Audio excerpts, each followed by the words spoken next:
Wiki hii Rais Samia Suluhu Hassan wa Tanzania ametimiza siku 100 tangu kuapishwa kwake Novemba 3 mwaka jana. Ikumbukwe kuwa Rais Samia ambaye anahudumu nafasi hiyo kwa awamu yake ya pili alishinda uchaguzi mkuu wa Oktoba 29 mwaka 2025 kwa kishindo baada ya kutangazwa mshindi kwa 98% ya kura kulingana na Tume Huru ya Taifa ya Uchaguzi nchini Tanzania. Siku chache baada ya kuanza kazi, kiongozi huyo aliainisha mambo kadhaa ambayo aliahidi kuyatekeleza ndani ya siku 100 tangu kuapishwa kwake.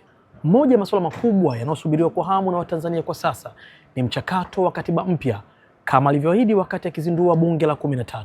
Hoja hiyo iliainishwa katika Dira ya Taifa ya Maendeleo na Ilani ya Uchaguzi ya Chama cha Mapinduzi nchini Tanzania, yaani CCM. Hata hivyo, wakati Rais Samia akitimiza siku 100 ofisini, Watanzania wengi watakuwa wakisubiri kuona namna mchakato wa katiba utakavyoendeshwa. Lipo pia suala la maridhiano ya kitaifa, hasa kutokana na yale yaliyojiri wakati na baada ya uchaguzi mkuu wa Oktoba 29 nchini humo.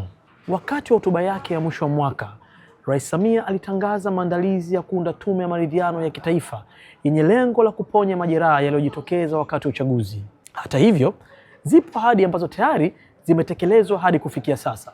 Mojawapo ahadi hizo ni uzinduzi wa kitita cha huduma muhimu cha bima ya afya kwa wote cha awamu ya kwanza. Mpango huo wa kuwanufaisha wananchi wasio na uwezo wakiwemo wazee, watoto, wajawazito na watu wenye ulemavu ambao huduma zao zitagharamiwa na serikali. Hali kadhalika, ndani ya siku 100 serikali imetangaza kuajiri walimu 7,000 na watumishi wa afya 5,000. Ila kwa sasa kiu ya Watanzania ni kuona hatima ya utekelezaji wa ahadi ya maridhiano, mchakato wa katiba mpya na matokeo ya tume ya Jaji Chande.